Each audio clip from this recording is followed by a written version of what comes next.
For the last few years, one of my core beliefs or mottos related to my channel has been, you can always learn something new about World of Warcraft. A quest you've never read before, an out-of-the-way NPC you've never come across, a small detail so imperceptible that it might take years or decades to find and truly appreciate. These are the magical moments we share, maybe with friends or family, but sometimes just with our characters, finding respite in some quiet corner of Azeroth. Today, as we conclude my winter series of videos called the Season of Snowbound Stories, I wanted to first remind us all of that simple fact. Those small moments, the vignettes that accumulate over many years and yet still remain as discrete memories, are some of the most valuable takeaways from our many hours of play. As with a lot of my videos, the main goal of these recent episodes was to draw you into one specific time, one inkling of memory from a while back and expand on it, illuminate the secrets, or at least some possible ones, that may have been covered up by the passage of time.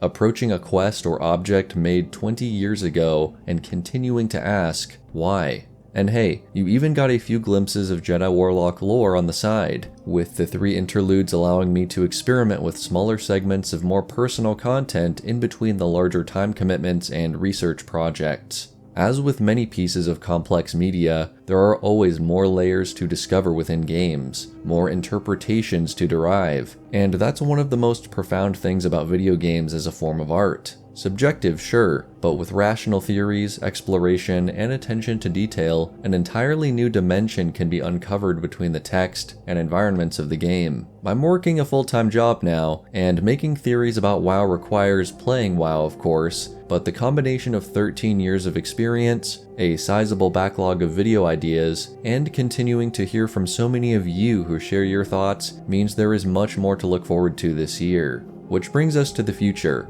Many more classic WoW secrets and lore theories on the horizon, but also a few new perspectives. I look forward to collaborating with some of my fellow YouTubers again this year, and I also want to sparingly branch out from videos that are just WoW related. Lord of the Rings Online is a game that I want to take another look at this year, and I think it's about time I also examine one of my other favorite franchises, Dark Souls. And while I am nowhere near as knowledgeable in the intricacies of that lore, I'm excited to offer my perspective. Keep in mind, these other adventures will be very limited, and whenever I post something non-WoW related, you can be sure I'll have another story in Azeroth ready to go soon after. Season of Discovery still has some appeal to me as well, and I'm excited to dive into the Karazhan crypts and perhaps beyond as we find out the ultimate fate of this expanded timeline.